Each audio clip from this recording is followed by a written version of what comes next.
10 days to go for the European Union referendum in Britain. Now, British members of Parliament are convening at the place of Westminster to debate the issue, and kicking off the debate is the British Chancellor to the Exchequer, George Osborne.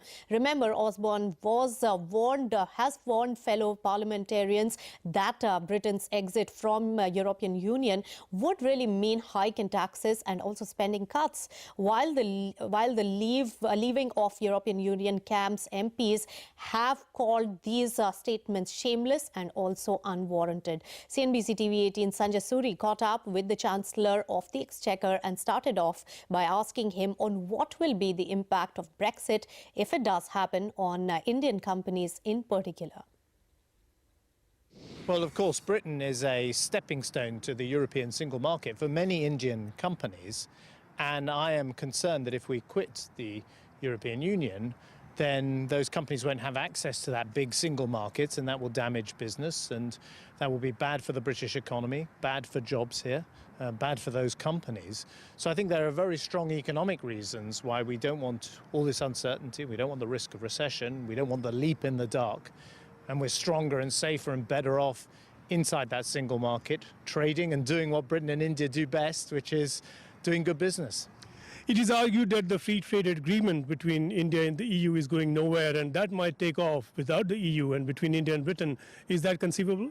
Well, look, we do lots of great business with India. Of course, we're huge investors in each other's countries, and we attract more investment into Britain from Indian companies than the rest of Europe put together. So we're already doing trade. I'd like to see the Indian free trade deal completed.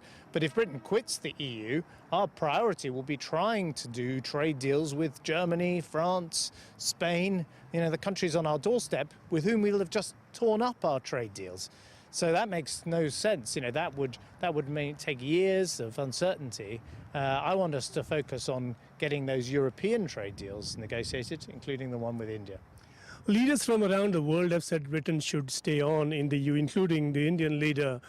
They have concerns of their own. Could this have a global fallout? Well, there's no doubt that Britain quitting the EU would be an economic risk, not just here in Britain, but across the world.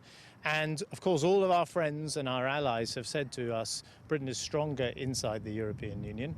And the Prime Minister of India, Narendra Modi, Indian businesses here in Britain and in India, FICCI and others have all said that we're stronger in the European Union. And I think, Indians, both in India and British Indians here, will ask themselves the question, why do we want to do this damage to our economy? Why inflict this self-harm to our economy? Why put jobs and risk and investment at risk when we can be stronger inside that EU, with Britain getting the lion's share of the investment? All right, most closely watched international event there, Brexit, and that's going to be on 23rd.